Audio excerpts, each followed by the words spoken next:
Assalamualaikum warahmatullahi wabarakatuh. Kembali lagi dengan saya Ahmad Bustanul Arifin. Pada kesempatan kali ini saya akan menjelaskan tentang kenaikan pangkat untuk arsiparis kepada Bapak Ibu yang disampaikan oleh BKD. Nah, sebelum kita ke informasi, alangkah baiknya Bapak Ibu bisa like, komen, share, dan subscribe channel saya. Bapak Ibu juga bisa join di grup Telegram saya di STTD Abacana, atau Bapak Ibu juga bisa follow Twitter dan Instagram saya di @abarifin_. Kita simak penjelasan dari BKD tentang prosedur kenaikan pangkat untuk arsiparis. Kita simak informasi berikut ini. Assalamualaikum warahmatullahi wabarakatuh. Saya Ahmad Bustanul Arifin dari Cabang Dinas Pendidikan Wilayah Bondowoso.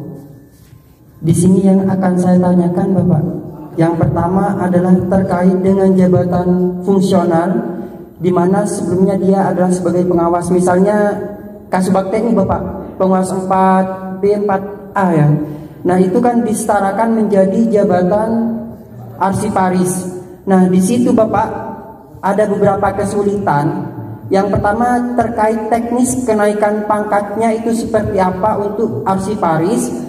Kemudian yang kedua adalah untuk mencari poin-poin tersebut di sekolah itu Bapak, arsiparis, jabatan fungsional arsiparis itu tugasnya hanya mengarsipkan Bapak. Kalau kita lihat di SKP-nya, jadi sebagai apa ya, pengumpul itu, jadi mereka cuma mengumpulkan ke arsiparisnya.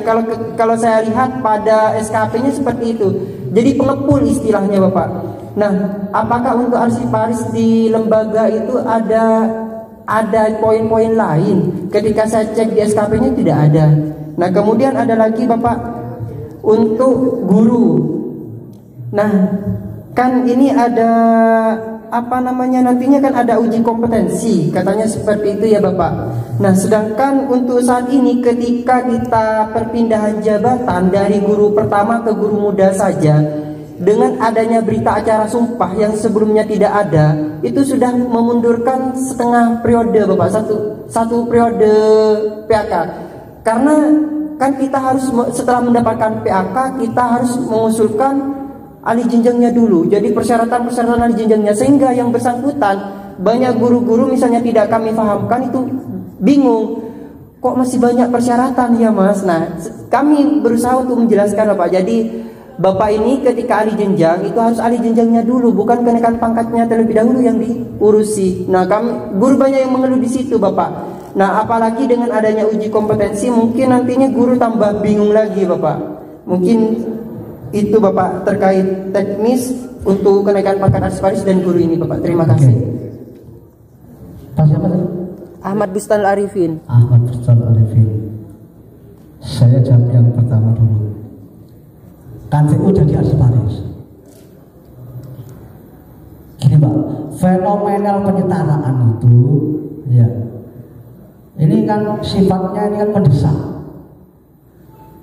dengan tupoksi yang beragam, ya kan?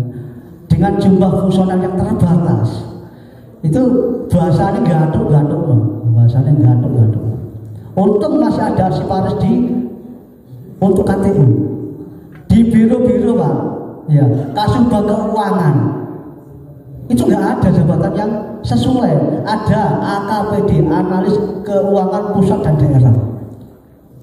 Setelah kita koordinasi dengan Kementerian Keuangan, udah boleh Kasubag Keuangan di OPD tidak boleh jadi AKPD.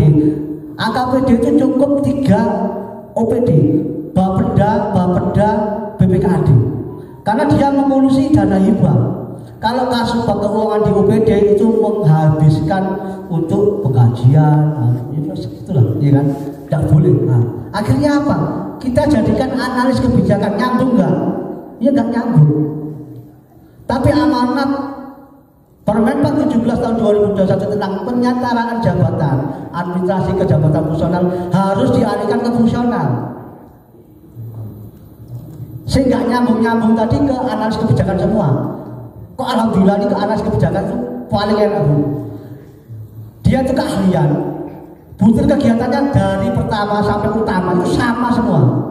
Wes, kalau yang lain kan butir-butir pertama ini, butir-butir muda ini, madya ini, utama ini. Kalau muda mengerjakan yang pertama dapat 100%, kalau muda mengerjakan yang madya dapat 80% gitu ya. Ini enggak kalau yang analis kebijakan. pertama sampai utama kerjanya sama semua, enak bosnya. Nah, kalau daerah Pelangu, nggak pengen pakai ya sepatuan gitu, karena sama. Dan angka kreditnya tinggi, nggak ada 0,00. Kalau saya ya analis kepegawaian, membuat SK jabatan 0,005, aduh satu sih Pak, berapa 0,5 itu. Nah, kembali ke KTU. Dengan penyetaraan kemarin ada panduan Permenpan 998. Berarti di lingkup dinas pendidikan, di sekretariat itu yang cocok ini. Analis pegawaian, berencana, analis kebijakan. Yang di bidang ini ada apa? Analis kebijakan apa? Yang di ini. Nah, ini kita carikan yang tersesuai dengan tupoksinya. Kita nggak ambil orang ya, lihat tupoksi. Oh, tupoksinya mengerjakan ini cocoknya di fungsional ini. Kalau saya dulu kasubit jabatan. Pekerjaan saya, anak buah saya ya, membuat SK menaikkan jabatan, membuat PAN, membuat salinan, membuat petikan. Itu cocoknya di analis kepegawaian. Berarti langsung gantung. Saya jabatan setelah level 4 pindah ke jabatan putra alih muda analis kepegawaian. Begitu juga KTU. KTU dicarikan paling cocok. Oh, ini KTU ini kan kearsipan. Nah, nanti kalau kita kasih jabatan analis kepegawaian tambah korban lagi. Nah, ini kemarin sepakat, oh udah kita buatkan begitu. Nah, itu gini Pak. Karena ini semua ya, semua sama. 1 tahun ini sama keluarnya. Apalagi yang struktural itu ya, yang eselon nggak tahu apa fungsional itu. Angka kredit itu sampai sekarang pun ya belum buat. Jadi tidak ada juknis untuk kenaikan pangkatnya ya Pak? Makanya dari tadi ada bilang jabatan fungsional itu ada 3. Permenpan untuk pedoman, ya kan? Sekarang Permenpan 13 pedomannya, dibaca pedomannya. Kemudian Juklak, dulu itu Juklak ada Juklak kerjasama antara BKN sama Dinas Pembinaan.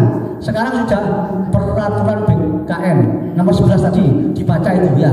Kemudian ada juknis, dibaca ada juknisnya di Asiparis. Apa sih? Oh, ahli muda kerjanya ini. Carikan di kegiatannya sehari-hari. Taruhlah yang gantung ada 5, ya udah itu 5 itu dibuatkan. Nanti maksudnya butir-butir kegiatan taruhlah ada 20, ya kan? Membuat ini. Taruhlah kalau di restoran ya, membuat kopi, membuat nasi goreng, membuat salad, membuat pizza, membuat. Nah, di tempat saya, oh enggak ada, cuma saya ada kopi, oh berarti kopi aja yang nggak bisa. Pizza nggak ada nasi, oh nasi goreng bisa. Nah, sama seperti itu. Yang ada aja yang di angka kreditkan. Saya juga gitu. Saya dari 20 butir-butir kegiatan, saya kemarin cuma 9. Ya 9 itu yang saya akan kreditkan. Berarti beda dengan guru ya Pak. Kalau guru kan membuat PKB itu ya Pak, PI, KI dan sebagainya. Kalau di Arsiparis tidak harus seperti itu saja Pak. Ya kerjaannya ya ini makanya dibaca butir-butir kegiatannya apa, mengarsipkan apa, iya, nilainya berapa, tulis nanti per bulannya. Oh saya mengarsipkan ini Januari SKP-nya saja 100 arsip, oke. Nah arsip ini berapa? 0,05 berarti 100 berapa? 0,5, oke. Butir kedua membuat kopi. Kopi ini nilainya 0,006. Saya 20 kopi berarti berapa? Dokumentasinya berarti nanti ya Pak? Ya dokumentasinya bisa SPT, ya bisa itu satu aja yang di arsip itu difoto. Berarti laporan kayak gitu aja. Ya baik. Ada di sini ada nasi goreng, oke. Nasi goreng 1 bulan ini saya membuat 50 nasi goreng. Nasi gorengnya angka kreditnya 0,007, oke. Kalikan 0,7 kali berapa tadi 50. Ya seperti itu. Bulan kedua saya nasi goreng berapa? Seperti itu sampai nanti 6 bulan di berapa hasilnya? Artinya apa? Kalau muda itu 25 kalau nggak salah ya, 25 setahunnya. Ngikuti PAK juga berarti ya Pak? Oh iya. Oh berarti ketika pengusulan PAK Angkatnya juga PAK sama tadi yang saya bicarakan tadi itu. Ya naik jabatan dulu harus ada formasi, kayaknya kalau di Arsiparis cukup muda. Madya adanya di Dinas Perpustakaan. Jadi selamanya ya muda. Sampai pensiun ya muda. Apalagi di lingkup KTU ya, budaya jadi kangeran karena penyetaraan. Ya tadi penyetaraan itu enaknya Bu ya, gak ada formasi, ya, tidak melihat usia, sudah, meskipun kurang 5 bulan pensiun, tapi usulannya direkomendasi ke Mendagri, ya berarti lanjut. Oh tapi kan udah kan siapa yang melakukannya sorry. Nah, kalau ada yang madya, langsung dia 60, ya kan, seperti itu.